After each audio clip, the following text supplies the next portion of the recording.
What's up, y'all? I'm Call Me Philip, the #1 source for all SAND updates, gameplay, and tips, and this is everything you need to know about Update 5 for SAND Riaders of Sophie, which released today.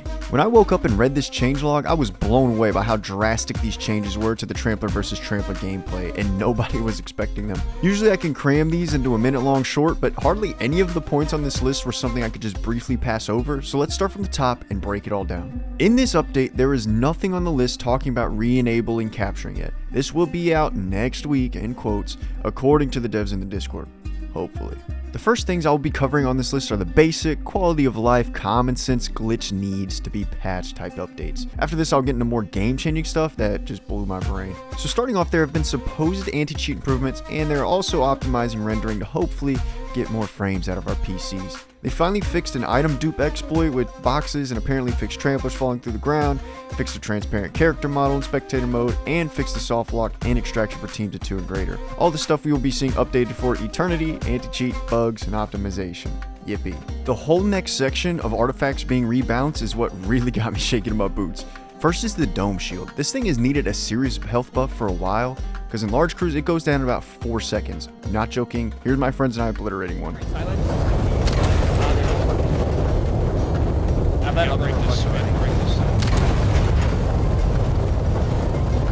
Now its HP went from 15k to 25k. It'll likely last maybe 10 seconds now if you're lucky. The other thing about the dome is that it is now non-penetrable from both sides, meaning you just can't shoot out of it. This changes how the dome should be utilized by making it a tool that is now limited as a defense mechanism to potentially get out of a bad fight with a boost. My friends and I were also talking about the placement of the dome now, how it could be important. For example, if the dome radius is able to be put in a corner compartment of the trampler and avoids the broadside guns with its radius, but protects the engine, it could be a real meta. We just aren't real sure right now how big that radius is and how capable of shielding off certain areas will be, because it's already fairly big. My main concern with this change is how it affects solos. This dome has now become the most OP thing in a solo match, because no one is able to ever break this even with an experimental 40. Maybe this is by design, but I do think the devs need to consider how this change affects every game mode and not just one aspect, and this goes for every change in the game. Related to artifacts, everything except the walk bomb are now able to be destroyed with direct siege damage to the item. They have 900 HP each, making it one very precise 80 mic shell away from death. To me, out of all the artifacts, this impacts the amplifier the most.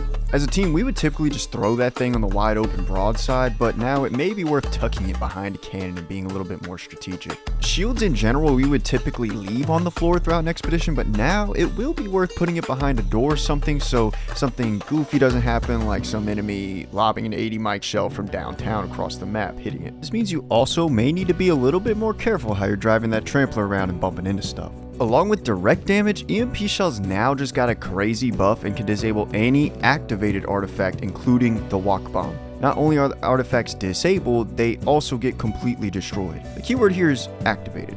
At first I was worried because I thought they would just get destroyed even on a shelf, but that is not the case according to the language they're using. In the off chance of someone putting a walk bomb on your trampler, maybe positioning a rusty 80 aimed at your entrance loaded with an EMP shell may not be a bad idea now. I think this also opens up the opportunity for potential hand EMP grenades. This change also leaves me uncertain because I'm not sure if it means I can shoot an EMP at an activated shield and it will disable it, or if it still has to somehow get around and hit it within the radius. Like, for example, can I just shoot big blue bubble and blue bubble go down, or do I have to get by the artifact?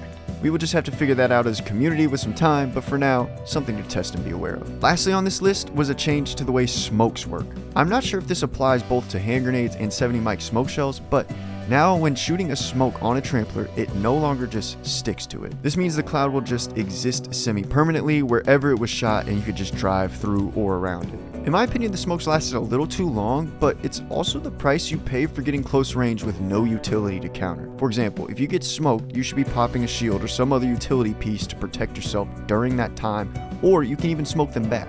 If you didn't have that sort of equipment, then you need to be approaching the fights differently. If anything, I think a reduction to the time of the smoke would make more sense rather than just changing how it functions altogether, because of people being very upset just by getting beat by it. It's sort of like rock, paper, scissors. Every ability and utility piece has a counter. It's just a matter of timing that counter properly to swing the fight in the other direction. If you have 0 utility and just started the game, stop taking fights and get your bread up through one and done voyage runs. I promise we have all been there.